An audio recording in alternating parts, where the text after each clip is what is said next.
Direto da redação.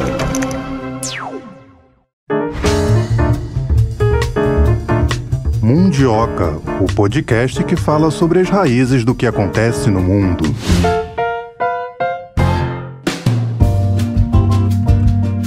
Olha, Melina, vou fazer aquela piada, bem piada do tio do pavê. O ano é novo, mas a crise não é tão nova assim. Quem acompanha o noticiário internacional, quem gosta de ouvir o Mundioca, quem está de olho naquilo que acontece no mundo, não pode desconsiderar o que está acontecendo entre Estados Unidos e China. A gente vai falar desse pacote de sanções que os Estados Unidos argumentaram que é para proteger a segurança nacional deles, mas que, na verdade, proíbe as importações de chips e semicondutores da China. Como é que isso vai ficar? Será que isso vai impactar a gente aqui no Brasil? Será que vai impactar os outros países aliados? Como é que vai ser? Essa medida representa uma tentativa de retardar os avanços tecnológicos de Pequim. As regras, algumas já em vigor de forma imediata, ampliam restrições definidas em cartas enviadas em 2022 aos principais fabricantes de ferramentas para a produção de chips e efetivamente os obriga a interromper as vendas de equipamentos para fábricas chinesas que produzem chips avançados. A gente já falou aqui da China como um centro tecnológico, né? A China está muito à frente nessa questão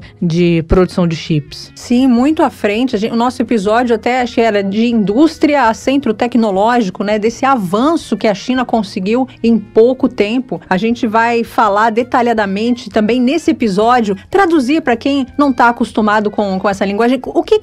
Em que estão os chips? Em que estão os semicondutores? Será que eles estão nos nossos eletrônicos da nossa casa? Tá em carro? Tá em geladeira? Em que isso pode impactar? Essas medidas podem representar a maior mudança na política dos Estados Unidos em relação ao envio de tecnologia para a China desde a década de 1990. Se eficazes, elas podem atrapalhar a indústria de chips da China, forçando empresas norte-americanas e estrangeiras que usam tecnologia dos Estados Unidos a cortar o suporte para algumas das principais fábricas e designers de chips da China. Então vamos entender isso melhor, né, de forma mais didática, de forma mais clara, trazendo aqui o primeiro convidado do episódio de hoje.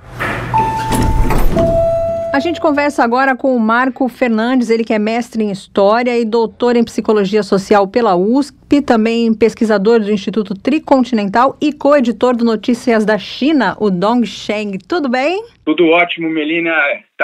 Prazer estar aqui de volta. Eu que sou um ouvinte mais que assíduo do Mundioca, é uma honra estar aqui. Opa, a honra é toda nossa, falar com o Mundioca. Começando 2023 com o pé direito, hein? Não, vai ser com o pé esquerdo esse ano. Opa, melhor ainda. Vamos lá. Esse pacote de sanções para restringir a produção de chips na China é algo significativo? Qual que é a dimensão? Qual que é o tamanho disso? Bom, essa é uma pergunta de centenas de bilhões de dólares. Na verdade, ainda não se sabe ao certo, né, o tamanho dos efeitos disso, mas eles serão grandes. Né? A primeira questão, essa lei ela foi feita agora no começo de outubro, né? Ela foi divulgada no começo de outubro. E a primeira questão é entender que foi uma lei feita às pressas e com nenhuma consulta à indústria estadunidense de semicondutores. Né? Então isso causou na própria indústria dos Estados Unidos uma certa confusão, porque a lei ela é muito, em alguns casos ela é muito genérica, em outros casos ela é super específica. Então, na verdade, o governo fez isso justamente para evitar que as empresas de semicondutores estadunidenses pudessem fazer lobby, né, junto ao Congresso. Agora, de fato, isso deixa uma série de pontos de interrogação. Por outro lado, é verdade que ela tem essas novas sanções, né, contra as empresas de chips do mundo inteiro, elas têm o potencial de atingir em cheio algumas empresas chinesas. A gente já tem o exemplo de 3 anos atrás, os últimos 3 anos, que aconteceu com a Huawei, né, que justamente foi a primeira empresa a sofrer uma sanção tão agressiva e que chegou a liderar o mercado mundial de smartphones. E depois das sanções dos Estados Unidos, ela já caiu, já está em 10º lugar. Apesar de que a Huawei está expandindo para muitos outros setores e continua sendo uma empresa muito lucrativa. Mas ela sofreu impacto. Né? Outro exemplo, por exemplo, é a YMTC, que é uma empresa que faz chips de memória, uma empresa relativamente jovem que em pouco tempo conseguiu fazer chips muito avançados, chips de memória muito avançados, a ponto de que recentemente a Apple estava estudando adotar esses chips de memória nos seus iPhones. iPhones. E isso gerou uma confusão nos Estados Unidos. O Marco Rubio, o senador da Flórida, né, que é um dos mais anti-China do Congresso, foi para cima da Apple. Então, na verdade, o que essas leis estão tentando é conter o avanço de empresas chinesas, né, que de alta tecnologia em vários setores, que ainda assim dependem ou das empresas dos Estados Unidos ou de empresas de outros países com tecnologia, que usam tecnologia dos Estados Unidos. Então, essas novas sanções do governo estadunidense, elas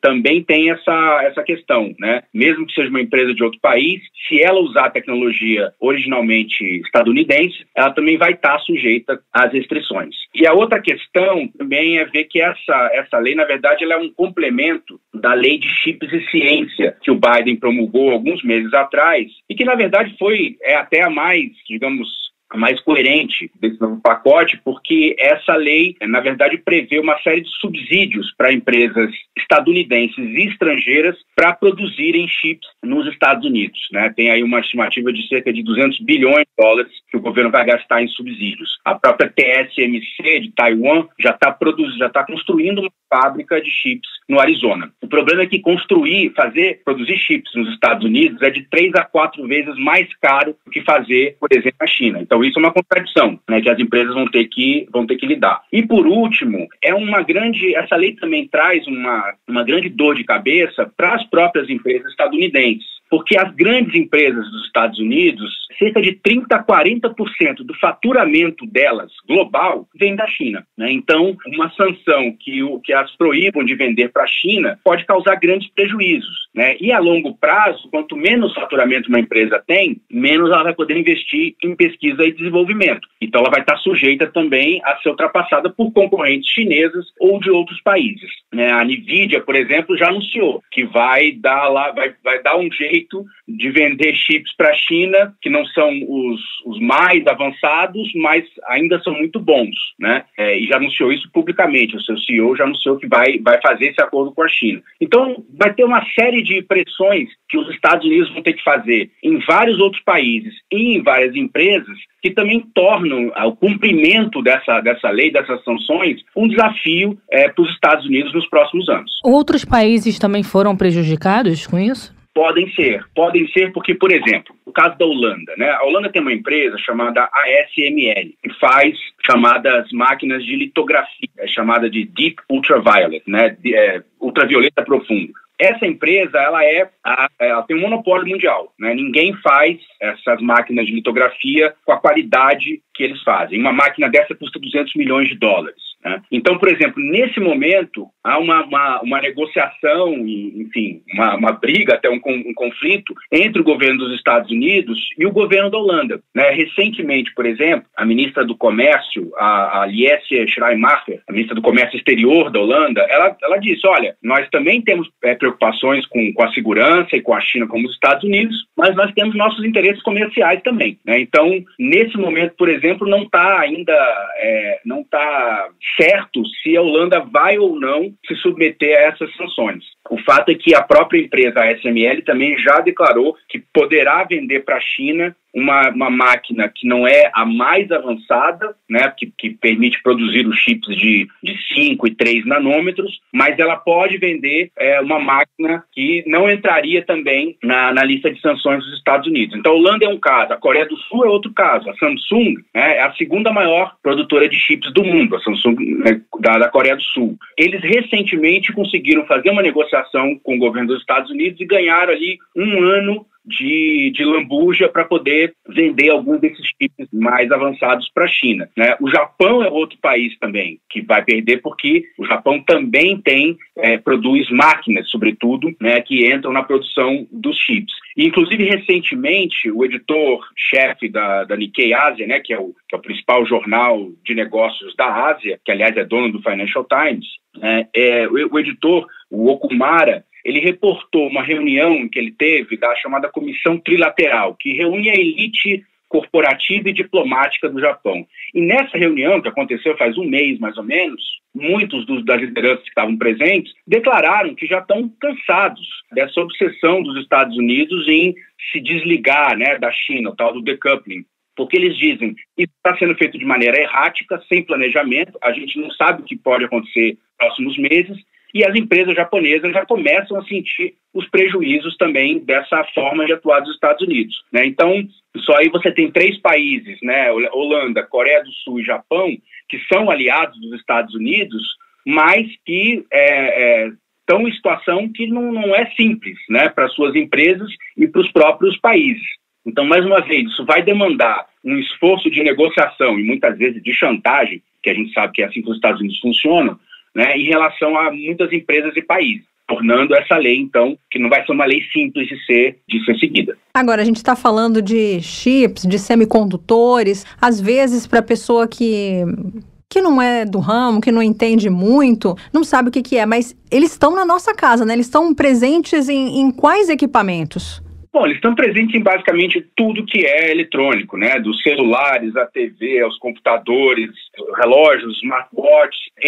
Os chips estão presentes em toda a indústria, né? Toda a indústria hoje tem máquinas que têm computadores, portanto tem chips, e chega até, evidentemente, ao aparato militar bélico dos países, né? Então, na verdade, e os carros, né? Hoje os carros também todos, os carros novos, têm chips. Então, na verdade, o chip hoje, né, que é aquele pequenininho, né, aquele pedacinho de silício pequenininho, mas do qual praticamente toda a nossa vida depende, né? É difícil hoje você ter um setor da economia que não depende dos chips para funcionar. Agora, falando sobre essa questão da sanção, o que a gente pode esperar de reação da OMC diante disso? Uma boa pergunta, né? Porque, na verdade, a China já anunciou que vai entrar com uma reclamação oficial, né, na OMC em relação a essas novas sanções. Mas, veja, a OMC, infelizmente, parece que vai poder fazer pouco contra os Estados Unidos. Inclusive, faz poucos dias a OMC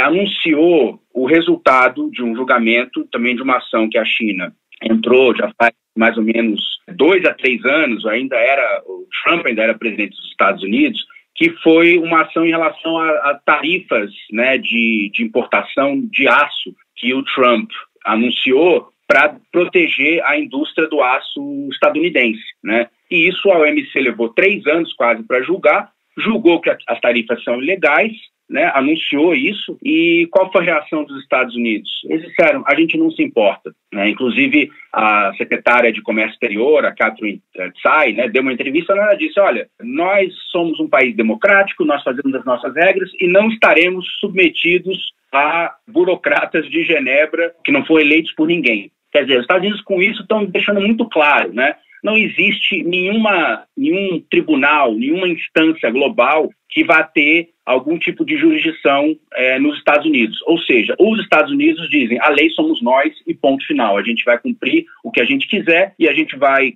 decretar sanções contra quem a gente quiser. O que, enfim, mais um capítulo, né, exercício de poder absoluto que os Estados Unidos tentam impor sobre o resto do mundo. Agora vamos mudar um pouquinho o foco, mas ainda nesse assunto. Há análises que dizem que o Ocidente quer atingir a Rússia usando a Ucrânia para chegar à China. Você acha que isso é uma coisa que faz sentido? Faz todo sentido porque, na verdade, isso vem sendo dito também pelos Estados Unidos, né? Desde o começo do ano, né, uma série de análises e debates, até na própria imprensa dos Estados Unidos, uma série de artigos foram feitos por especialistas, ideólogos, dizendo que os Estados Unidos deviam se preocupar ao mesmo tempo com a Rússia e com a China, e que no fundo a Rússia seria uma ameaça mais de curto prazo, mas a China é a grande ameaça, segundo eles, né, a grande ameaça aos Estados Unidos a longo prazo. Agora, na verdade, o que está se também configurando cada vez mais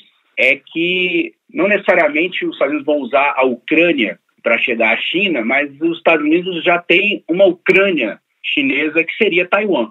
Então isso também está claro, né, desde já faz alguns anos, né, que essa tensão vem aumentando. Ela chegou em outro nível com a visita da Nancy Pelosi, né, a Taiwan em abril, e desde então os Estados Unidos têm aumentado.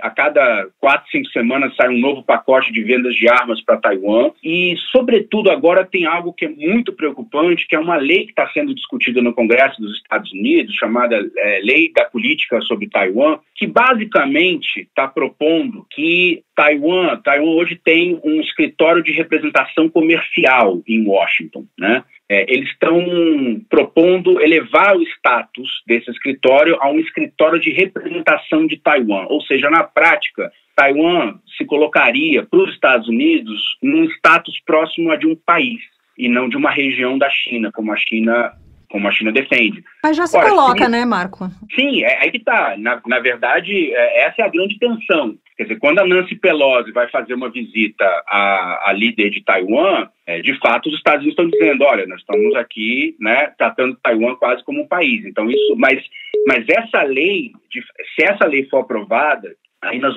esse conflito vai para um outro nível, e um nível muito preocupante, e a resposta da China pode ser uma resposta também, enfim, muito conflitiva, né? Agora, a gente pode ter essa disputa como algo que está apenas começando, ou essa solicitação da China à OMC já pode cortar logo mal pela raiz? Ou muita coisa pode vir pela frente? Não, eu acho que ela está só começando, você tem toda a razão, né? Como eu disse, eu acho que essa reclamação na OMC ela não vai ter nenhum efeito prático. Já há muitas análises nos Estados Unidos dizendo que os próximos passos, em termos de sanções, podem ser, por exemplo, outros setores de alta tecnologia, como biotecnologia, como de energias renováveis. Então, muita gente nos Estados Unidos já dá como certa o avanço das sanções contra a China. Por outro lado, a China também vai poder reagir. Tem um exemplo muito importante, é um ponto fraco dos Estados Unidos, que são as chamadas terras raras, né, que não são nem terras nem são raras, né? Na verdade é um conjunto de 17 elementos químicos que estão presentes na natureza, mas que dá muito trabalho isolá-los, né, a partir de minerais, enfim, de rochas e tal. Acho que a gente falou sobre isso na Groenlândia, não foi, Thay? Das terras raras? Das terras raras. Bom, exatamente, quer dizer, as terras raras, elas, como os chips, elas também estão presentes em todos os eletrônicos, então também se trata de um material absolutamente estratégico. Agora, adivinha, a China controla mais de 80% da produção mundial. Então, se, por exemplo, né, isso se discute muito na China, a gente vê muita gente, inclusive, já pedindo isso na China, que se os Estados Unidos continuarem nessa escalada de sanções, a China pode, por exemplo, parar de vender terras raras para os Estados Unidos ou para empresas estadunidenses. Isso causaria um grande problema, tanto para as empresas quanto para o governo dos Estados Unidos. Mas, enfim, eu acho que, só para resumir, eu acho que essa tensão e essas batalhas, elas estão só começando, concordo com vocês. Os Estados Unidos dizem que a ideia é proteger a segurança nacional. Você acha que é isso mesmo? Então, na verdade, isso é uma balela, né? Inclusive do ponto de vista técnico. Faz algumas semanas, um artigo muito interessante no Asia Times juntou alguns especialistas dos Estados Unidos na questão da produção de chips, e eles disseram uma coisa muito interessante. Olha que são todos estadunidenses, né? Mas eles disseram o seguinte, olha, é uma falácia dizer que essas sanções, elas têm como alvo principal as Forças Armadas chinesas. Por quê? Porque, claro, evidentemente que os chips são usados em todos os armamentos hoje e nos sistemas de computação e tal. Mas eles disseram o seguinte, olha, é muito provável que a essa altura do campeonato a China já consiga produzir chips ultra avançados, como de 5 nanômetros, né, e que podem ser usados, sim, nas suas forças armadas. A questão é o seguinte, o que a China não consegue fazer ainda são esses chips mais avançados em escala gigantesca industrial, para vender para o mundo inteiro. Mas eles dizem, olha, a gente não tem informação segura, mas pelo que a gente sabe, é muito provável que a China já produza esses chips e numa quantidade que seria suficiente para suprir as necessidades do Exército de Libertação Popular. Então eles dizem, olha, a conclusão é que essas sanções, elas dizem que são contra o uso militar, mas na verdade elas são contra o uso econômico normal, contra as empresas chinesas, para que elas não continuem a desenvolver em áreas como inteligência artificial, big data, computação quântica, porque de fato isso não vai atingir a demanda militar da China, né? Então, eles mesmos dizem, é uma balela, né? Isso é claramente uma sanção econômica e não tem nada a ver com segurança nacional estrito sensu. Pois é, eu ia te perguntar, será que eles vão conseguir? Será que eles vão ter argumentos para isso? Ou o mercado impõe outras situações? Olha, essa que vai ser a grande questão, porque no fundo, o que está claro nos Estados Unidos, né, e acho que desde a guerra comercial, que aliás também os Estados Unidos e as empresas estadunidenses, né, foram as grandes perdedoras da guerra comercial contra a China. O que está claro é que há um consenso bipartidário nos Estados Unidos, entre democratas e republicanos, em toda a elite política, de que a Casa Branca vai precisar aumentar, né, o nível de ação agressiva contra a China nos diversos setores da economia, da política, da defesa. Só que isso vai entrar em contradição com o mercado, né, com o interesse das empresas. Agora, a gente sabe que, ao fim e ao cabo, a política sempre é a que determina as coisas. Né? Agora, como é que os Estados Unidos vão conseguir resolver essa equação, né, de, por exemplo, ter suas empresas perdendo bilhões de dólares anualmente e perdendo capacidade de inovação? Isso que, enfim, aí a gente não tem bola de cristal, a gente vai precisar acompanhar os próximos capítulos. Mas não vai ser fácil para os Estados Unidos lidar com essa contradição. A gente pode dizer que essa é a maior tensão no âmbito dessa disputa entre China e Estados Unidos, e o embate entre esses dois países é a maior tensão mundial? Não resta dúvida, né? Não resta dúvida, porque os Estados Unidos já deixaram isso claro, né? Já disseram isso oficialmente em uma série de comunicados, de discursos. E, por outro lado, quer dizer, a China cada vez mais se coloca como uma alternativa principalmente para os países do sul global, né? Quer dizer, a China nos últimos 30 anos, né, descumpriu todo o consenso de Washington, né, toda a cartilha neoliberal que dizia que os países do Sul deviam se adaptar à globalização e privatizar, e o mercado livre, etc, etc. Né? Então a China está mostrando na prática que é possível encontrar um caminho de desenvolvimento para os países do Sul global que não passa pelos ditames de Washington. E é isso, na verdade, que é a grande ameaça. Né? A grande ameaça da China para os Estados Unidos não é o poderio militar da China, não são os chips, as empresas de chips chinesas. A grande ameaça é que a China está mostrando para o mundo inteiro que é possível construir um caminho que não esteja sob a dominação da Casa Branca, de Washington e da elite dos Estados Unidos. Marco, eu queria te aproveitar que você é editor de um diário de notícias da China, que, aliás, a gente acompanha aqui no Mundioca, a gente acompanha pelo Twitter, a versão em inglês e também em português, muito bom. Para te perguntar como é que a imprensa chinesa está tratando esse assunto. Bom, a imprensa chinesa está, como vem acontecendo nos últimos anos, né, enfim, demonstrando indignação, né, em relação às atitudes dos Estados Unidos. Né? Então, por exemplo, esse caso específico da Holanda está sendo muito coberto, né, porque essa contradição fica clara entre os interesses da Holanda e dos Estados Unidos. Por outro lado, há setores também, a gente vê isso na mídia chinesa às vezes, pedindo para que o governo da China reaja. Então, por exemplo, esse caso que eu falei das terras raras, né, volta e meia você lê alguma coisa sobre isso na imprensa, de alguém dizendo, olha, está na hora da gente começar a reagir e a devolver as sanções. Mas, enfim, eu acho que isso tudo faz parte dessa grande disputa global entre Estados Unidos e China, e que está cada vez mais preocupante, né, sobretudo em relação a Taiwan. Né? Isso eu acho que na imprensa chinesa, nitidamente, é a questão principal e a maior preocupação chinesa hoje sobre possíveis avanços, né, e, enfim, ações dos Estados Unidos que levem Taiwan, por exemplo, a decretar a independência. Agora, só em relação a isso, também foi muito interessante a cobertura que a mídia fez recentemente, eu não sei se vocês viram, mas houve eleições municipais em Taiwan, né, faz mais ou menos um mês e meio, por aí. E o partido que atualmente está no poder e que é muito próximo de Washington, o Partido Democrático Popular, perdeu de lavada as eleições municipais, né, para o Kuomintang, que é o Partido Nacionalista, que é o partido lá antigo do Chiang Kai-shek. Então isso também é um dado interessante, né, nessa tensão, porque a princípio a população taiwanesa,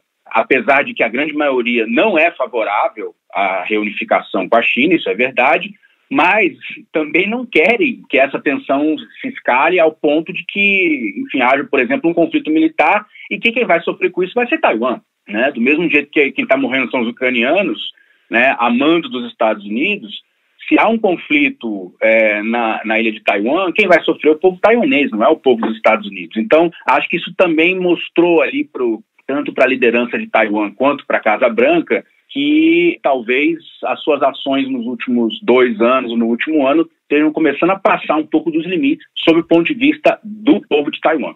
Agora, na sua opinião, Taiwan tem condições de seguir rumo à independência? Não tem a mínima condição, né? Porque, primeiro que não teria capacidade militar, né, de sustentar uma posição como essa, que a China já falou que a ideia de independência de Taiwan está absolutamente fora de questão. E, por outro lado, tem uma questão que é a questão econômica, né? Que, aliás, a gente acabei não falando sobre isso, mas uma outra grande contradição dessa história toda, como eu falei aqui, a TSMC é a maior empresa de chips do mundo, é a mais avançada, e está em Taiwan. Bom, adivinha para onde eles vendem 40%, 50% da produção deles? Para a China, né? Então, Taiwan tem uma dependência econômica da China continental gigantesca. Pra vocês terem uma ideia, por exemplo, no ano passado, Taiwan evidentemente não é um país, mas nos dados da economia global se calcula o comércio entre China e Taiwan. Pra vocês terem uma ideia, no ano passado, Taiwan teve um superávit comercial com a China de mais de 150 bilhões de dólares. Ou seja, se essa relação econômica se interrompe, Taiwan está quebrada, né?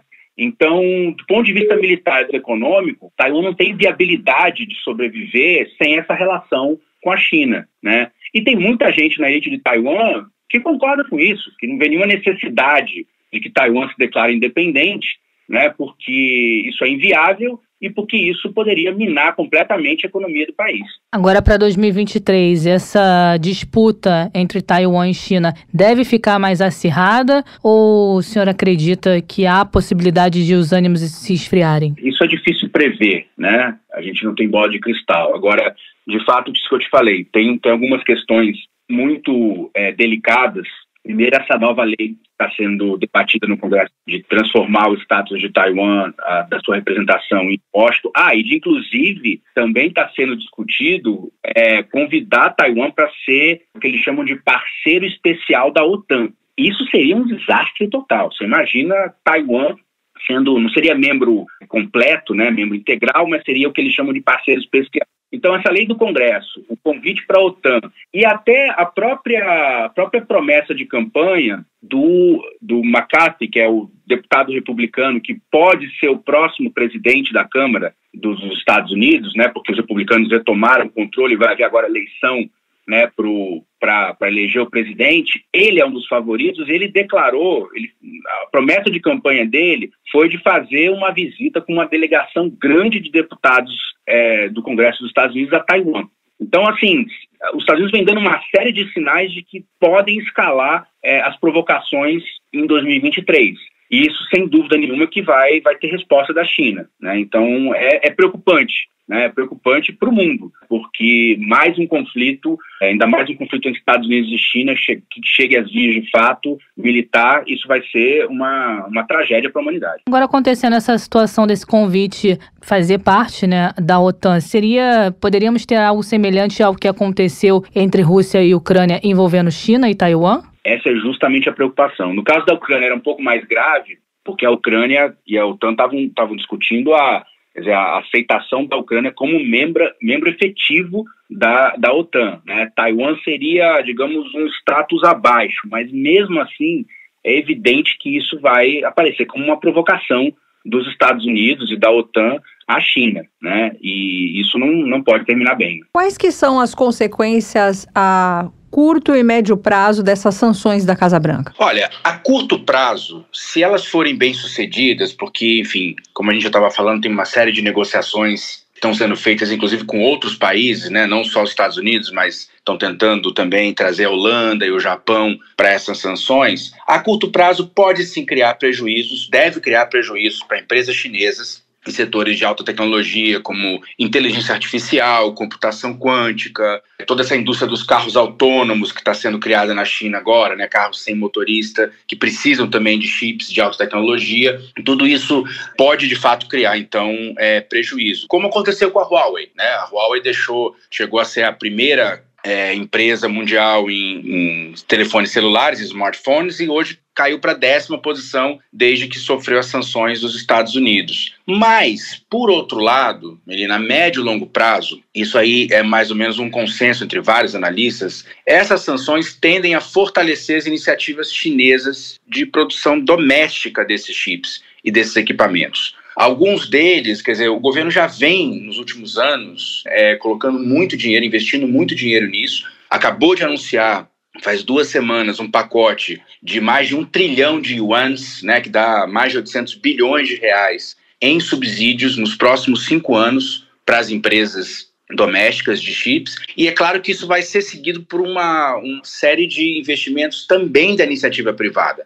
Então, o que a gente vê na China hoje é uma mobilização gigantesca nacional em torno desse tema, né? Por exemplo, recentemente também a gente ficou sabendo que a Huawei ela tem feito parcerias com outras empresas chinesas de chips, né, com vários dos seus conhecimentos, desde software até conhecimentos mais organizacionais, e a Huawei não só investiu 60 bilhões de dólares nos últimos 2 anos, né, para desenvolver os seus próprios chips, como vem também trabalhando em conjunto com outras empresas. E recentemente também foi noticiado por um site canadense de tecnologia que eles descobriram chips de 7 nanômetros, né, são dos mais avançados, feitos pela maior empresa chinesa, que é a SMIC, né, que fica em Xangai.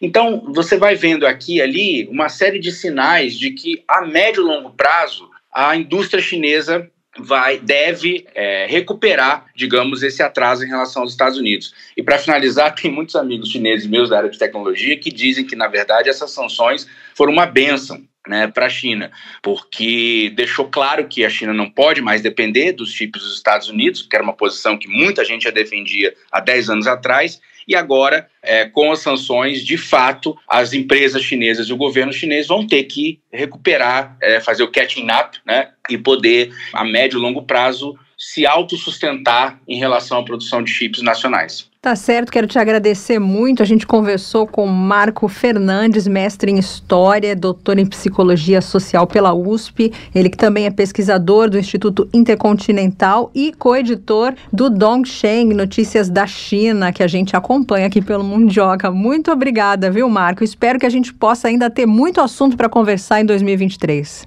Certamente teremos, Melina e Thay, muito obrigado pelo convite. É um prazer e uma honra estar aqui com vocês. Tchau, tchau. Até a próxima. Tchau, um abraço. Tchau, tchau. Eu quero ler aqui para os nossos Mundiokers, nossos ouvintes, uma informação que eu peguei no site da Bloomberg. E os Estados Unidos estão conversando com os Países Baixos para impedir que a China possa se beneficiar do comércio e produzir chips avançados. AIA, na Holanda, está planejando novos controles de exportação depois que os Estados Unidos pediram para que os Países Baixos alinhassem as suas regras comerciais com as de Washington, foi o que disse a agência norte-americana Bloomberg. E além dos Países Baixos, os Estados Unidos também têm conversado aí com Japão e Coreia do Sul para impedir que esses 3 países, né, além dos Países Baixos, forneçam componentes de alta tecnologia que permitam à China desenvolver o setor de semicondutores. Então vamos continuar falando sobre esse assunto, trazendo mais um convidado aqui para o episódio de hoje. A gente conversa agora aqui no Mundioca com o professor Rafael Lajinha do Nascimento. Ele é professor no curso de Direito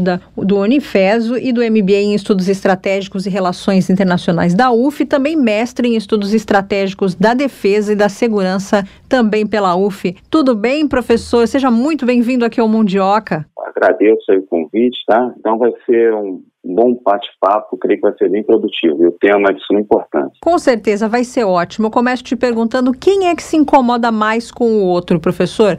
China ou Estados Unidos? Eu acho que é uma questão bastante interessante, né? Pois eu acredito que esse incômodo, né, ele é mútuo. Ele tem até proporções similares, mas eu sempre creio, né, e isso conforme a gente vai se debruçando, né, sobre os exemplos da história, os autores também de relações internacionais, o poder desafiado, né, ele sempre tende a se sentir mais ameaçado, né? E nesse caso, quem está sendo desafiado são os Estados Unidos. Eu acho que algo que oscila é em que área o incômodo ele se dá em relação a um país e outro. Por que isso? Qual é o maior incômodo dos Estados Unidos? Eu diria que seria uma preocupação em relação ao poderio bélico, né, chinês, e principalmente em relação ao poderio econômico, porque a China, né, até o final da década, ela tem a expectativa, né, de se tornar, e está caminhando para isso, para se tornar a maior economia, né, do planeta. Já eu acho que a China, ela tem uma preocupação em relação aos Estados Unidos, muito mais pelo plano militar, né, porque os Estados Unidos ainda são a única superpotência militar do planeta, basicamente ali por causa do seu entorno, né, geoestratégico, principalmente ali a relação da China e Taiwan. Eu gostei desse termo que você utilizou, né, incômodo. Eu vou utilizá-lo bastante aqui, tá? No nosso bate-papo. Ele guarda uma certa conexão com algo que os teóricos das relações internacionais chamam de dilema da segurança. O que é o dilema da segurança? Ele é um incômodo, né? É justamente um incômodo que um Estado ele tem em relação ao crescimento militar e econômico da potência desafiante, né? Daquele ator ali que está fazendo um contraponto, né? Não só na esfera militar, como na esfera econômica. Então, assim, o dilema da segurança, eu acho que ele fica bem retratado nessa relação, né, contemporânea entre a China e os Estados Unidos. Há um tempo atrás também, eu andei consultando uma obra chamada O Mundo Pós-Americano. Ele é até de um jornalista, né, especialista em política internacional, que é o Fareed Zakaria. Salvo engano, puxando pela memória aqui, ele tem também um programa que é chamado GPS da CNN. E ele, na obra dele, ele usa justamente esse termo, desafiante, para classificar a China, né? Ele coloca os Estados Unidos como um hegemon, né, como a potência central, e a China a desafiante, e o resto ele nomina como o resto do mundo, o resto, né? Então, assim, e essa corrida, né, pela hegemonia global, ou pelo menos por um mundo multipolar, que a China ela tem esse discurso, né? E ela tem parcerias, né, batalhando pela multipolaridade, algumas no campo mais econômico, como o BRICS. Ela é um avanço, né, no que diz respeito à substituição daquela bipolaridade que tinha antigamente, que era Estados Unidos, né, União Soviética, que depois restou um mundo unipolar e hegemônico dos Estados Unidos. Então seria um movimento, né, que a China está tentando construir para tornar as relações, né, entre os estados mais justa, né, e mais plural. Eu gostaria até também de destacar, porque sempre, para a gente entender, estudar qualquer conflito, qualquer desavença entre China e Estados Unidos, a gente tem que compreender a China, né, e tentar entender também os motivos que fazem a China ter um certo incômodo em relação aos Estados Unidos e até também os Estados Unidos ter um certo incômodo em relação à China. Aí eu vou me permitir aqui revisitar um evento que foi por volta de setembro de 2015, que foi uma entrevista coletiva com o presidente Xi e o presidente Obama, né? E a China, naquela oportunidade, falou o seguinte, que não tinha nenhuma intenção de militarizar as ilhas, né, que ela está até hoje construindo artificialmente ali na área do Mar do Sul da China. Uma clara violação de direito internacional, diga-se de passagem, tá? Não estou aqui a defender a extensão artificial, né? O aumento da plataforma continental de um país ou outro. Não estou aqui advogando em relação a isso. Mas o que me chamou a atenção na época foi, após esse compromisso do presidente Xi, né, de não militarizar, evitar uma escalada ali na região, né, e evitar também uma alteração da estabilidade regional, ele foi pego de surpresa com ações da Marinha dos Estados Unidos aumentando as patrulhas navais naquela região. Aí qual foi a resposta da China? Que eu estou falando, né, incômodo, dilema da segurança. A China realizou, né, a militarização das ilhas. Então, assim, vou tentar resumir esse primeiro trecho dessa pergunta, tá? Eu acho que, embora haja um certo equilíbrio, né, nessa relação de incômodo entre as potências, esses dois grandes atores, ambos tomando atitudes em relação ao outro, de contenção mais por parte dos Estados Unidos, né, e de resposta por parte da China, a tendência é que a potência desafiada, né, os Estados Unidos, ela se sinta mais incomodada, inclusive promovendo políticas de contenção, né, tal como atitudes de protecionismo econômico e cerceamento tecnológico, tá bom? Agora, esse pacote de sanções, na sua opinião, vai conseguir conter o avanço da China? Na verdade, eu acho mais apropriado, tá, para a devida, vou usar um termo de advogado, devida vênia, tá, para fazer um retoque no termo. Eu acho que seria mais apropriado a gente, ao invés de falar de sanções, usar o termo controle de exportação. Porque, assim, e falando novamente como advogado também, né, sou professor de direito internacional, sanções, elas são instrumentos que são utilizados por organizações internacionais, né? Por exemplo, a ONU. Então, determinada sanção vai passar pelo crivo do conceito de segurança e vai ter que ser aprovada. No caso dos Estados Unidos, e creio que você deva estar falando desse pacote, né, dos Estados Unidos, visando a criar uma resiliência no setor de semicondutores, né, que é um evento aí mais recente, creio que você deva estar falando dessas sanções. Cabe destacar que é um pacote, né, de sanções, eu vou adotar o termo de sanções, de cunho unilateral. E ele é muito utilizado nos Estados Unidos, tá? Muito utilizado. Ele poderia ser definido como um sistema unilateral de contra exportações. É basicamente isso. Então, o que esse pacote, né, de sanções, né, instrumentos unilaterais de contra exportações dos Estados Unidos, eles promovem? Basicamente, protecionismo econômico e, às vezes, cerceamento tecnológico, tá? Levados por via de uma ação política, não é meramente comercial, econômica, industrial, ação, tomada de decisão política, o que me parece até uma baita contradição, né? Por quê? Os Estados Unidos são defensores de liberalismo econômico do livre mercado. Então, eu creio que esse tipo de sanção pode até impactar a China, sim, creio. Mas como ele é um instrumento, né, unilateral e doméstico, de origem doméstica dos Estados Unidos, eu creio que ele tem uma eficácia mais restrita. Tem algumas ressalvas que eu colocaria, que são aqueles equipamentos comercializados por outros países, né, que contenham componentes produzidos nos Estados Unidos. Aí eu vou dar um exemplo aqui, trazendo para um caso brasileiro, que foi quando a Embraer tentou, agora deixa eu puxar pela mente aqui, final de 2005, início de 2006, a Embraer tentou emplacar a venda de aviões Super Tucano para a Venezuela. Naquela época, os Estados Unidos embargaram a venda pelo simples fato da aeronave ter componentes produzidos pelos Estados Unidos. Então, esse é um tipo de situação, problema, né, que a gente consegue puxar pelo exemplo, essas ações, né, instrumentos dos Estados Unidos, eles podem ter algum impacto na China. Mas eu também vislumbro uma outra possibilidade. A China também ela adota ações de resposta, tais como incrementar o parque industrial, né, e a produção de pesquisa e desenvolvimento na própria China, que é o que ela está fazendo. Uma área digna de nota aqui, que eu acho que isso já se tornou até público notório, é que a China está na liderança, na vanguarda da tecnologia 5G e de inteligência artificial. Ela está no estado da arte tecnológico dessas duas tecnologias, né? Só a título de exemplo, o Milena e Tayana, o 14º Plano Quadrienal da China, que está em vigor, tá? E ele abrange os anos de 2021 a 2025, ele estabelece um aporte de nada mais, nada menos, 1,4 trilhões de dólares americanos, tá? Para infraestrutura digital. Então, assim, pode impactar? Pode, mas a China ela já vai estruturando medidas adequadas de resposta. Professor, eu queria perguntar para o senhor, como é que os outros países aliados eles estão se comportando com relação a esse pacote de sanções dos chips e dos semicondutores? E também gostaria que o senhor falasse, a gente às vezes vê essa notícia, né? A pessoa não é especialista e vê chips, semicondutores, a gente não sabe que eles estão em tudo na nossa casa, né? E que isso pode trazer um impacto grande. Exatamente.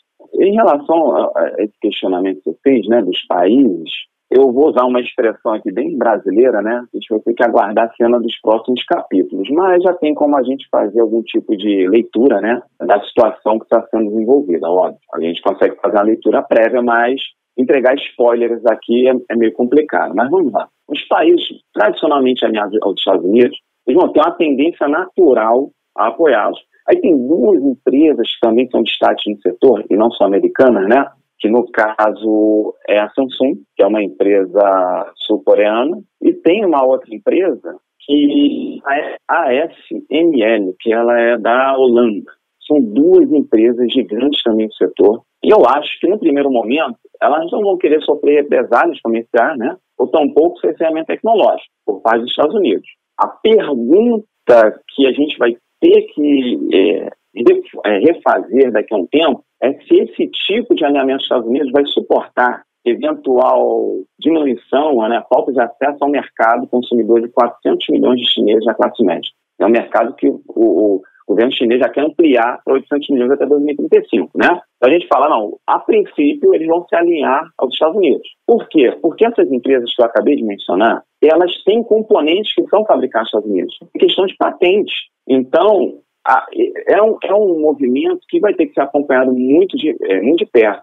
Já em relação às empresas dos Estados Unidos, eu acho que essas dificilmente vão descumprir qualquer legislação, né, dos Estados Unidos de controle de exportação. Até porque essa lei que eu mencionei agora há pouco, ela prevê uma restrição de nada mais, nada menos, de 10 anos em produção na China para empresas subsidiadas pela lei. Isso é impactante, né, para a empresa que quer ser competitiva no mercado. Mas vamos lá. Obviamente, Melina, que o comércio entre a China e os países alinhados com os Estados Unidos vão muito além, né, da comercialização de equipamentos de alta tecnologia. Isso aí, a China, ela comercializa produtos, né, com grande incremento tecnológico, complexidade tecnológica, mas também manufatura de toda sorte. Guarda-chuva, isqueiro, brinquedinho de plástico. Então, assim, eu acho que esse impacto ele tem como ser redimensionado, né, e ser reavaliado um pouquinho mais à frente. Até porque os próprios Estados Unidos, gente, eles chegaram, na época do Trump, naqueles discursos viscerais, ele tinha prometido reduzir o déficit na balança comercial, né? Acho que estamos lembrados disso. Só que o resultado foi diverso. O comércio entre Estados Unidos e China teve uma ampliação, né? E no mais, a China também, ela tem outras iniciativas, como a iniciativa do Cinturão em Rota, né? Seria uma espécie de nova Rota da Seda, que visa justamente incrementar a capacidade de escoamento logístico da produção dela. Então, essas parcerias dos países alinhados com os Estados Unidos, elas também, né, dos países parceiros, vão levar em consideração o que eles podem perder em desfazer ou diminuir, né, eventuais parcerias com a China. Então, até porque o formato de produção em escala, ele é muito bem operado pela China. E a produção mundial já está toda estruturada, né, com base nesse tipo de diversificação dos meios de produção. Então, assim, eu não vejo um impacto de morte, né, em relação à China, e também eu acho que os países vão ter uma relação, na medida do possível, pragmática. Agora, qual é o país que mais exporta chips para a China? Isso é uma pergunta bem peculiar e muito oportuna, né? O país que mais exporta para a China é justamente o país que mais exporta para o mundo.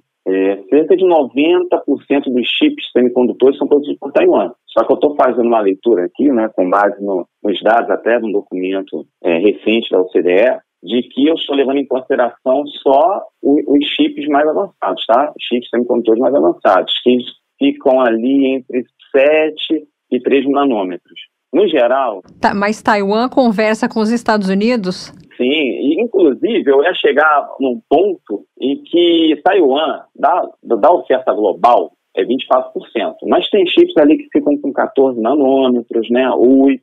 No geral, né, os que estão em estado da arte estão entre 7 e 3 nanômetros. Eles são produzidos pela TSMC e é uma empresa que agora está sofrendo forte pressão do governo dos Estados Unidos para transferir parte da linha de produção dela para o solo estadunidense. Agora, essa medida anunciada pelos Estados Unidos, qual prejuízo provoca a China? Eu acho que é o seguinte, a gente poderia partir de que tanto a China quanto Taiwan, né, juntando as duas, tem autores que chamam até de Grande China, eles são responsáveis por cerca de 60% da produção mundial de smartphones e computadores, salvo engano. E como hoje a China, né, ela é uma grande fábrica mundial, eu acho que ela pode vir a ter uma perda ali, né, de parte dos ganhos que ela obteve com a pulverização dos componentes e insumos que compõem, né, os produtos, sobretudo aqueles de alto valor agregado. O que parece uma ironia, né? Mas esse movimento, né, de pulverização dos meios de produção, ele foi impulsionado justamente pelo capitalismo e liberalismo econômico. Por quê? Porque ele buscou uma redução de custos. Paramos para visualizar e comparar o custo de produção no Ocidente, né, e na Ásia, na China, vemos que na Ásia é cerca de 30% menor e na China 40% menor, entendeu? Então, assim, só que eu coloco assim, muito no plano de que assim, haveria, né? Porque não tem como a gente prever com exatidão as decisões de Taiwan, né, principalmente, em relação a esses desafios, né? Porque decisão de acompanhar os Estados Unidos em uma política doméstica daquele país, de cercear tecnologicamente a China, é um baita desafio geopolítico e econômico. Eu não sei se Taiwan ia encampar em 100% essa empreitada dos Estados Unidos, a tal ponto de gerar um baita prejuízo que venha a abalar significativamente a China. Não sei, é uma questão a ser acompanhada. Agora, professor, essa disputa aí pela hegemonia entre Estados Unidos e China, ela é considerada perigosa para o mundo? Ótima pergunta. E aqui eu acho que eu vou até ter uma necessidade de contextualizar um pouquinho. Fique à vontade, professor. Não, vou ter que contextualizar um pouquinho e resgatar aquele termo que acho que vocês pontuaram muito bem a questão e trazendo, né, para o debate aqui o termo incômodo. Porque, conforme eu falei, ele dialoga muito com o dilema da segurança, né, das relações internacionais.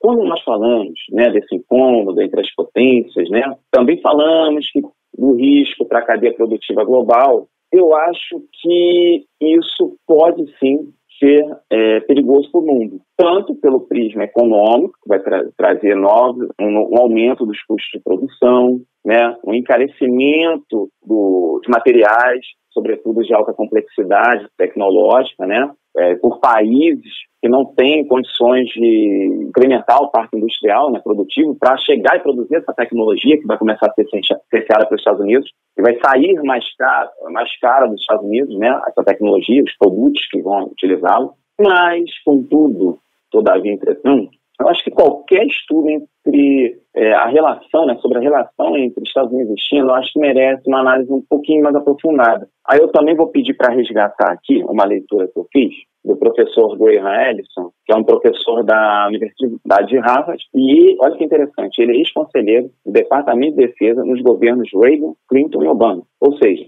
um republicano e 2 democratas. Ele é especialista em relações internacionais. O livro dele, olha que título interessante, A Caminho da Guerra. Os Estados Unidos e a China conseguirão escapar da armadilha de Tucídides? Esse trabalho, né, ele traz uma pesquisa, esse livro traz uma pesquisa, em que ele apresenta cerca de 16 situações em que tinha uma potência hegemônica, uma potência central, e tinha uma espécie desafiante. Isso no decorrer da história. E em apenas 4 situações de novo conflito. 4 situações de 16. Então, isso significaria que os Estados Unidos e a China estariam fadados a um conflito bélico direto? Eu acho que não necessariamente. Por quê? Justamente pelo fato das cadeias de produção ainda provocarem uma espécie de interdependência sistêmica, né?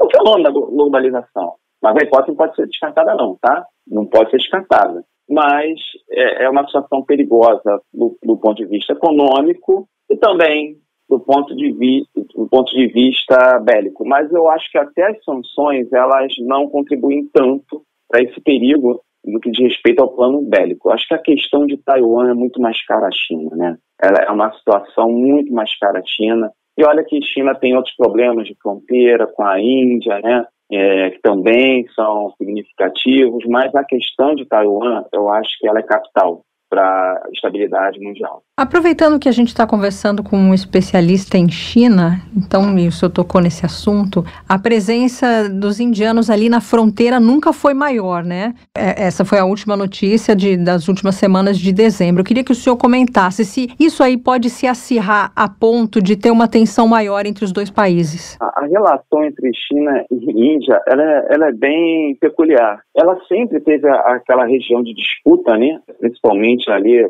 próximo da região da Caxemira. Então, o que acontece?